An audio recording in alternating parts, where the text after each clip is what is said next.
जयवंत महाविद्यालय इचलकरंजी BA भाग 3 history 2020-21 semester 5 course number 11 history its theory field visit to any important historical place monuments and record offices is essential.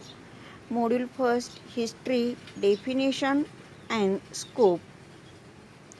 A. Meaning, scope and nature. B. Types of history. And C. Interdisciplinary subject. या टॉपिकमध्ये आपण यापूर्वी इतिहासाचा अर्थ, इतिहासाची व्याप्ती आणि इतिहासाचे स्वरूप हा भाग पाहिलेला आहे. तसेच बी मधील टाइप्स ऑफ हिस्ट्री म्हणजेच काइंड्स ऑफ हिस्ट्रीमधील 6 इतिहासाचे प्रकार पाहिलेले आहेत. यानंतर आपण राहिलेले काही इतिहासाचे प्रकार पाहणार आहोत. ते म्हणजे लष्करी इतिहास. लष्करी इतिहास हा इतिहासाचा एक स्वतंत्र प्रकार आहे. याचा मुख्य विषय लष्कराच्या हालचाली, सेनापतीने टाकलेले डावपेच, ज्या प्रदेशावर लढाई झाली त्या प्रदेशाचे भौगोलिक महत्त्व असा आहे. लष्करी इतिहासामध्ये नाविक इतिहास आणि हवाई दलाचा इतिहास यांचा समावेश होतो. अगदी अलीकडील काळात अण्वस्त्रांमुळे खंडांतर्गत क्षेपणास्त्रे व इतर अनेक प्रकारचे संहारक बॉम्ब तयार झालेले आहेत, याचाही विचार करणे आवश्यक आहे. लष्करी इतिहासाचा मुख्य भर युद्धतंत्र, वापरलेल्या युक्त्या, सैन्यांची जमवाजमव आणि वापरलेली अस्त्रे यांची माहिती देण्याकडे असतो. लष्करी इतिहासामध्ये मूलभूत हेतू युद्धतंत्रात बदल कसा झाला हे दाखवून देण्याचा असतो आणि अशा तंत्राच्या अभ्यासानेच सद्यस्थितीत कसे चांगले युद्ध करता येईल आणि भावी काळात त्यामध्ये कोणते बदल करणे आवश्यक आहे याचाही विचार केला जातो. लष्करी इतिहास प्रत्येक युद्धामधून कोणती ना कोणती नीतितत्वे शोधून काढतो आणि ती समाजापुढे ठेवून त्याच्या आधारे समाजाला मार्गदर्शन करीत असतो. लष्करी इतिहासाचे सर्वात जास्त महत्त्व त्याने निर्माण केलेल्या राष्ट्रनिष्ठेत आहे. त्यानंतरचा इतिहास प्रकार आपण पाहणार आहोत तो म्हणजे वसाहतीचा इतिहास. वसाहतीचा इतिहास हा राजकीय इतिहासाचाच एक भाग आहे. 18व्या शतकापासून युरोपियन देशांनी संबंध जगात वसाहती मिळवल्या. ब्रिटिश पंतप्रधान बेंजामिन डिझरेली यांनी म्हटल्याप्रमाणे वसाहती म्हणजे मातृभूमीला चिकटलेला जळवा आहे. पण ही कल्पना 19व्या शतकात बदलली आणि नवसाम्राज्यवाद ही कल्पना उदयास आली. त्यामुळे वसाहतीचे महत्त्व वाढले. धर्मप्रसार, वाढत्या लोकसंख्येचा प्रश्न सोडवणे, आर्थिक कारणे या दृष्टीने वसाहती महत्त्वाच्या वाटू लागल्या. स्वाभाविकच एक राष्ट्रीय गरज म्हणून वसाहतीची माहिती घेऊन त्यांच्या अडीअडचणी समजून घेण्यासाठी अनेक युरोपियनांनी वसाहतीचे इतिहास लिहिले. अशा प्रकारच्या इतिहासामधून तेथील संपत्ती, संस्कृती, चालीरीती इत्यादीची माहिती मिळते. वसाहतीच्या अभ्यासामुळे ज्या समस्या निर्माण झाल्या त्या सोडवण्यासाठी प्रयत्न होऊ लागले. परिणामी वसाहती आणि मातृभूमी यांच्यात स्नेहाचे वातावरण निर्माण झाले. आपापसातील गैरसमज दूर होऊन संपूर्ण जग एकमेकांच्या जवळ आले. त्यानंतर आणखी एक राजकीय इतिहासाचाच एक भाग म्हणून राजनैतिक इतिहास हा एक इतिहासाचा प्रकार आहे. देशातील राजकीय स्थितीचा विचार यात केला जात नसून आंतरराष्ट्रीय संबंधातील तत्त्वे यामध्ये मांडण्यात आलेली असतात.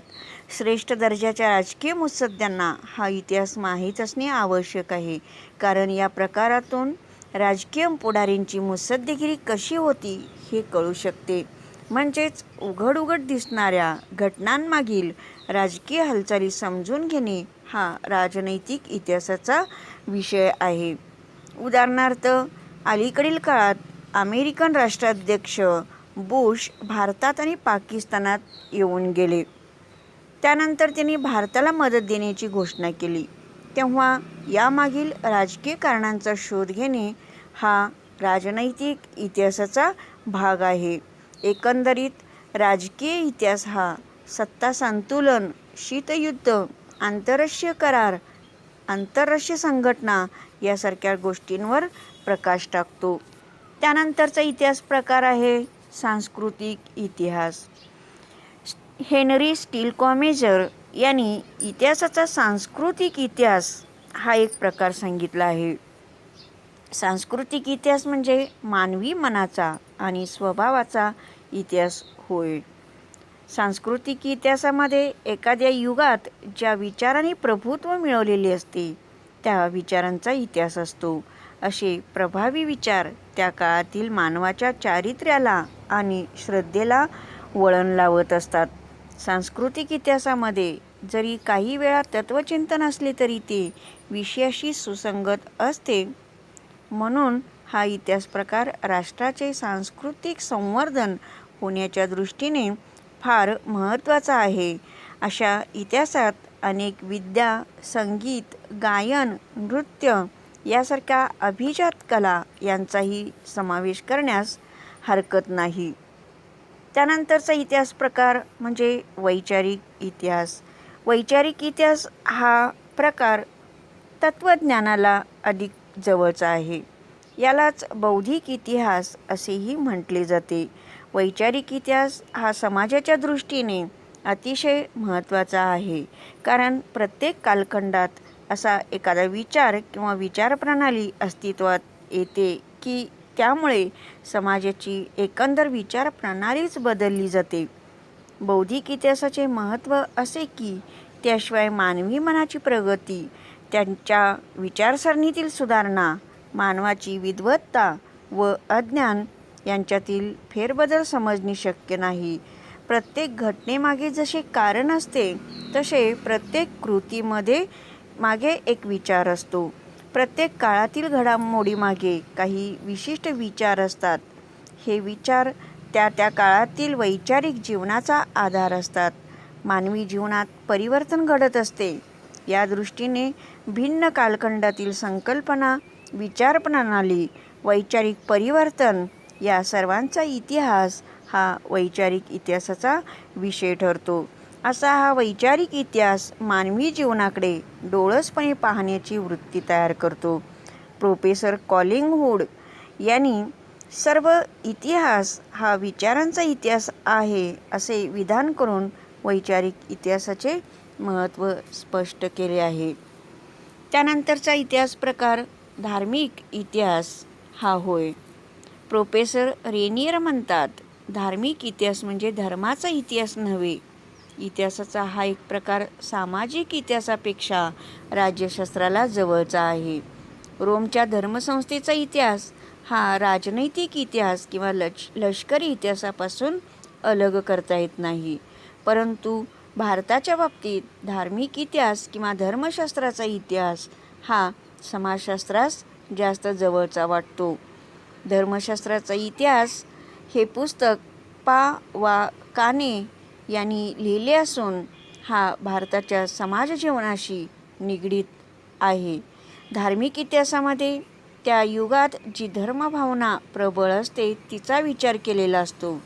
अलीकडे आंतरराष्ट्रीय राजकारणात धार्मिक प्रश्न हे पूर्वी इतके महत्त्वाचे राहिलेले नाहीत, परंतु ते संपूर्णपणे डावलताही येत नाहीत. धर्म ही दुय्यम महत्त्वाची बाब मानली जाऊन इतर बाबींना महत्त्व प्राप्त होत आहे. धार्मिक इतिहास हा धर्माची अनेक स्थित्यंतरे दाखवून देतो. म्हणून हा प्रकार इतिहासाच्या संदर्भात आपल्याला अभ्यासला पाहिजे. हे आपण आज काही इतिहासाचे प्रकार पाहिलेले आहेत. यापेक्षाही आणि जे इतिहासाचे प्रकार आहेत ते आपण पुढील वेळी पाहणार आहोत.